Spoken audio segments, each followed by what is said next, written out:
എറണാകുളത്ത് കോൺഗ്രസ് സീറ്റുകളിൽ സമ്മർദ്ദം ശക്തമാക്കി ലത്തീൻ കത്തോലിക്ക സഭ.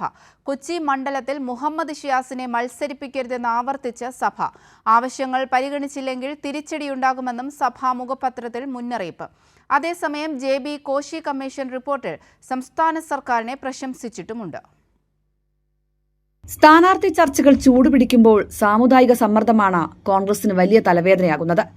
എറണാകുളത്തെ 14 നിയമസഭാ സീറ്റുകളിൽ ലത്തീൻ കത്തോലിക്ക സമുദായ അംഗങ്ങളെ മാത്രമേ സ്ഥാനാർത്ഥികളാക്കാവൂ എന്നാണ് സഭയുടെ നിർദ്ദേശം. DCC പ്രസിഡന്റ് മുഹമ്മദ് ഷിയാസിനെ കൊച്ചിയിൽ സ്ഥാനാർത്ഥിയാക്കുന്നതിൽ നേരത്തെ തന്നെ സഭ കടുത്ത എതിർപ്പ് അറിയിച്ചിരുന്നു. സമുദായം കോൺഗ്രസിന്റെ വോട്ട് ബാങ്ക് അല്ലെന്നാണ് സഭാ മുഖപത്രം മുന്നറിയിപ്പ് നൽകുന്നത്. എറണാകുളവും കൊച്ചിയും കത്തോലിക്ക പ്രാതിനിധ്യം ഉറപ്പാക്കണമെന്ന ആവശ്യവും സഭ മുന്നോട്ട് വെക്കുന്നുണ്ട്.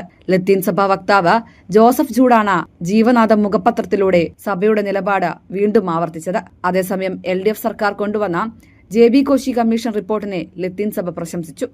റിപ്പോർട്ടിനോടുള്ള രാഷ്ട്രീയ പാർട്ടികളുടെ നിലപാട് വ്യക്തമാക്കണമെന്നും സഭ മുഖപത്രത്തിലൂടെ ആവശ്യപ്പെട്ടു. തങ്ങൾ മുന്നോട്ട് വെച്ച ആവശ്യങ്ങൾ പരിഗണിച്ചില്ലെങ്കിൽ വലിയ തിരിച്ചടി ഉണ്ടാകുമെന്ന സഭ മുന്നറിയിപ്പ് നൽകുമ്പോൾ കോൺഗ്രസ് ഈ പ്രതിസന്ധിയെ എങ്ങനെ മറികടക്കുമെന്നാണ് പ്രധാന ചോദ്യം. കൈരളി ന്യൂസ്, കൊച്ചി.